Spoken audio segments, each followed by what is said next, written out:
정부가 예고했던 대학 입시 제도 개선 방안이 어제 발표가 됐는데요. 중학교 3학년 학생부터 적용되는 2023학년도 대입부터 서울 16개의 대학이 정시로 40% 이상 선발하도록 적극 권고하겠다라는 내용이 담겨 있습니다. 이번 정부의 개편안에 대한 입장을 들어보겠습니다.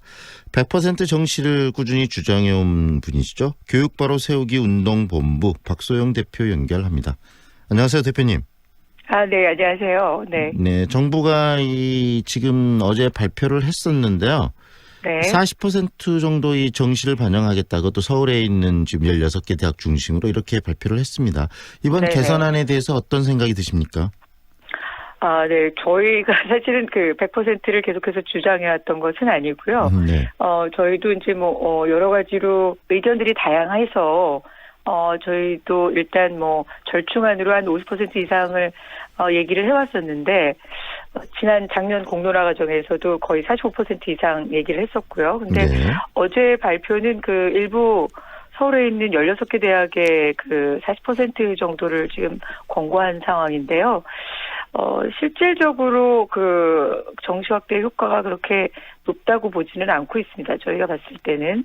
전체적으로 봤을 때 2% 정도 상향 조정된 거기 때문에, 그리고 16개 대학에서도 이미 40% 가까이 정시가 2월 되면 되는 학교들도 있고 그런 상황이었기 때문에요. 네. 그렇게 큰 효과는 없을 거라고 보고 있습니다. 네. 다시 말하면 지금 이 교육바로 세우기 운동본부, 특히 우리 대표님을 중심으로 정시의 네네. 확대를 끊임없이 이야기해 오신 거 아니겠습니까? 네네. 먼저 그 그렇죠. 부분을 좀 짚어보죠. 이 정시가 확대돼야 될 이유는 어디에 있습니까?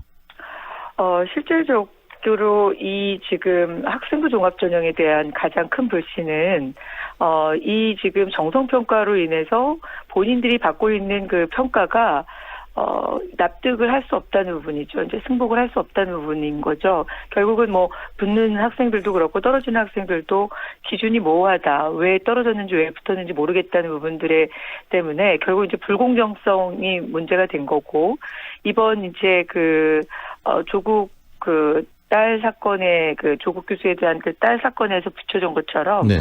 근데 여러 가지 이제 학생부 종합전형 같은 경우는 정성평가를 하다 보니까 학생부 위주로 돼 있는 부분에 부모의 개입이 여전히 남아있다. 그리고 시험 같은 경우에 이제 정시 수능 위주 전형은 학생들이 여러 가지 지금 문제점들을 제기는 하고 있습니다. 네네. 실제로 부모의 소득 부진이라든지 이런 부분들이 영향이 있다는 얘기는 하고 있지만, 실제 학생부 종합전형이 부모의 영향력, 경제력이라든지 이런 것들이 훨씬 더 많이 개입이 가능하고, 네네. 실제로 사교육 같은 경우도 사교육비도 전혀 줄지 않았고, 여러 가지 문제가 발생이 되고 있기 때문에 아이들이 본인이 승복이 가능하고 본인들이 직접 다 시험을 치를 수 있는 그 결과적인 부분에 있어서 승복이 가능한 정시가 더 공정하다고 보는 국민들의 여론이 높다고 본 거죠. 그리고 그 부분이 실질적으로 학생들이나 학부모들의 요구사항이 또 높았고요. 네. 네, 그래서 지금 현재 상태로는 수능 위주 전형이 그나마 그 불공정성을 좀 해소할 수 있는 부분이 있다, 이렇게 보고 있는 겁니다. 네. 다시 말하면은 수능 중심, 수능이 100% 완벽한 입시 제도는 아니지만 공정성을 네네. 최대한 확보할 수 있기 때문에 학생부 종합전형이 아닌 수능 중심으로 가야 되는데, 어제 발표 내용을 봤을 때 40% 많이 부족한 것 같다, 이렇게 이해가 되는 거네요. 네, 대표님. 그렇죠. 네, 실제로 거기에서 네. 학생부 종합전형을 많이 줄인다기보다는 네. 논술 위주 전형이라든지 다른 전형을 줄여서 지금 전형. 정시 네. 전형을 퍼센테이지를 그쪽을 맞추는 늘릴 경향이 좀 있는 것 가능성이 더 같아요. 높은 거죠. 네네. 그렇다면 이 정부가 왜 이렇게 지금 방금 말씀하신 것처럼 학생부 종합전형이 갖고 있는 여러 문제점이 있고 불공정성 이야기가 나오는데도 불구하고 네. 학생부 종합전형을 계속 유지하려는 이유는 어디에 있는 거라고 보세요? 여러 가지 이유가 있겠지만, 이제 실제 교육부가 이 학생부 종합전형의 불공정성에 대한 요소를 이번 학생부 종합전형 실태 조사에서 확인을 하지 않았습니까? 네네. 그리고 인정한 셈인 거죠. 교육부 입장에서는. 네. 그 불공정성에 대해서. 그런데도 불구하고 지금 이 학생부 종합전형을 계속해서 유지하려고 하는 것은 반대 의견들도 물론 반대 의견을 내는 분들의 어떤 그 반감이 또 거센 부분도 있을 거고요. 그리고 지금까지 학생부 종합전형을 운영해오면서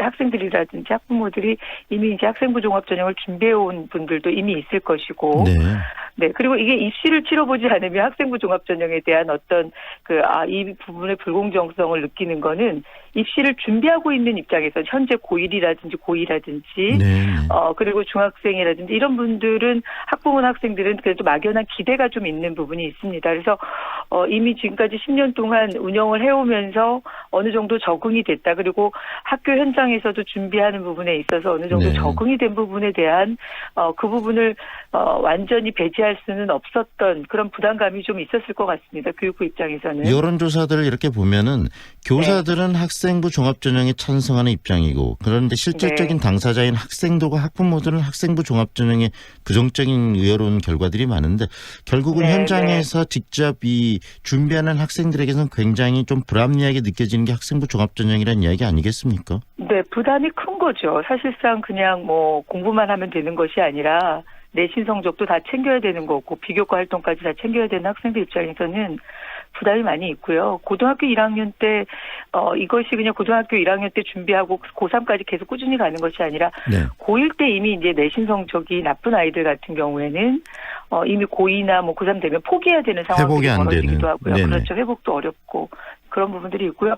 실제 교사분들 지난번 EBS에서 조사한 여론조사에서도 교사분들께서도 선생님들 부분들도 이 학생부 종합전형의 불공정성이라든지 뭐 여러 가지 문제점 지적을 많이 하고 있고요. 교사분들도 뭐 대부분이 다 그렇다고 볼 수는 없고 선생님들도 학생부 종합전형의 불공정성을 얘기하시는 분들이 또 많이 있습니다. 네. 이번에 정부에서 비교과 영역을 굉장히 축소해야겠다. 학생부 종합전형의 공정성을 확보하기 위해서 이런 발표도 했는데 비교과 영역의 축소, 그렇다면 학생부 일반 전형과 별 차이점도 없을 것 같은데 그 부분은 어떻게 보세요? 지금 학생부 종합전형에서 비교과 부분이 빠지는 부분, 특히 뭐 자소서가 폐지된다든지, 지금 현재 교육부에서 발표한 것은 교내에서 활동하는 것, 정상적인 활동을 제외한 그런 비교과 활동들은 기록하지 못하게 한다는 부분들이 지금 들어가 있는데요. 지금 그렇게 되면은 저희가 보는 입장에서도 결국 내신 위주가 많이 남아 있을 것이다. 그럼 교과 전형과 특별히 다를 바가 없다. 그럼 학생부 종합전형이 처음부터 얘기했었던 어떤 취지 이런 것들은 결국 남아 있지 않는 것이 아니냐. 그리고 교과서, 그러니까 뭐 세부특기상, 교사들이 쓰는 세부특기상이라든지 교과 전형만 남는 그런 형태가 되지 않겠냐 해서 학생부 종합전형이 지금 있다고 해도 사실 유명무실한 부분이 되지 않겠냐는 그런 얘기를 하고 있는 겁니다. 현재 그렇다면 결론적으로 이 정부가 어제 발표한 내용에 대해서 좀 그 문제가 많다고 인식을 하시는 건가요, 대표님? 지금은 사실 어제 저희가 얘기한 부분은 말로만 정치 확대한 거 아니냐, 문의만 정치 확대한 것이 아니냐 이런 비판이 좀 거세고요.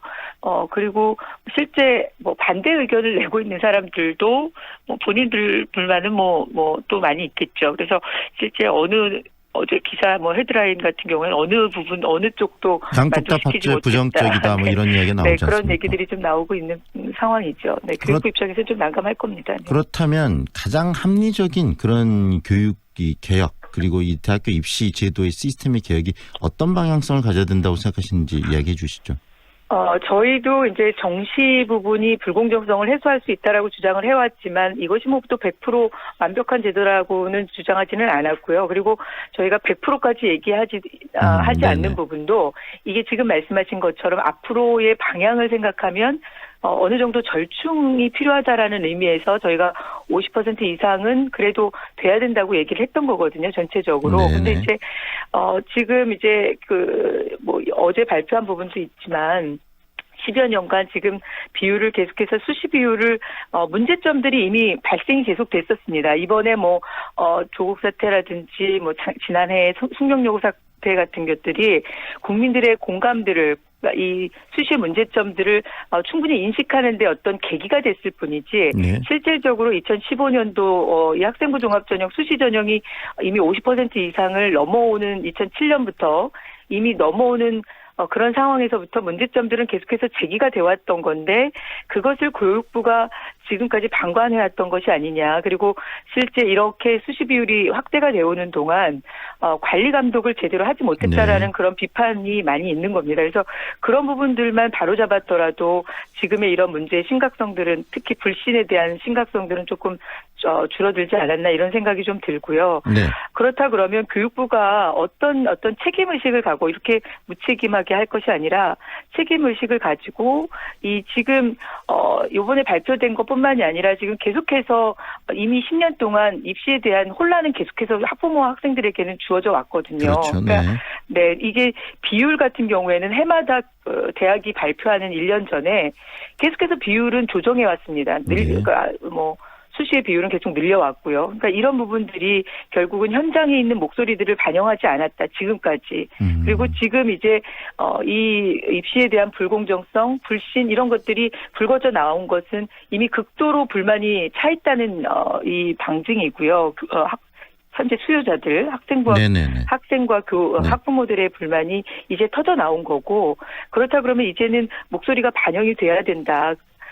이미 지금 2015 교육과정 때문에 28년도부터 또 다른 입시가 또 도입이 돼야 된다고 주장을 해오고 있거든요. 그러면 2028년도도 결과적으로 봤을 때는 장기적인 그 부분이 아닙니다. 그렇다면 장기적인 대표님 계획이 정리를 아니고, 좀 해보면 지금 현재 어제 네. 정부가 발표한 것도 너무나 단기적이고 교육계 그다음에 네. 현장의 목소리를 제대로 담고 있지 못하고 좀 이례적 면피적인 성향이 강하다 이렇게 지금 이해를 하시는 거네요. 앞으로 그렇죠. 국민의 교육부가- 공감대를 형성하기에는 네. 좀 아직 부족하다. 그리고 장기적인 어떤 계획이라 네. 그러면 지금 현재 이루어지는 부분들에 대해서는 좀 잘못된 부분들은 단호하게 좀 결정을 하고 가야 될 네. 필요가 있다. 이렇게 보고 있습니다. 네. 네, 오늘 말씀은 여기까지 드릴게요. 고맙습니다, 대표님. 예, 감사합니다. 지금까지 교육바로 세우기 운동본부 박소영 대표와 이야기를 나눴고요. 또 지금 이 학생부 종합전형이 계속 지속적으로 좀 필요하다. 그런데 이런 부분들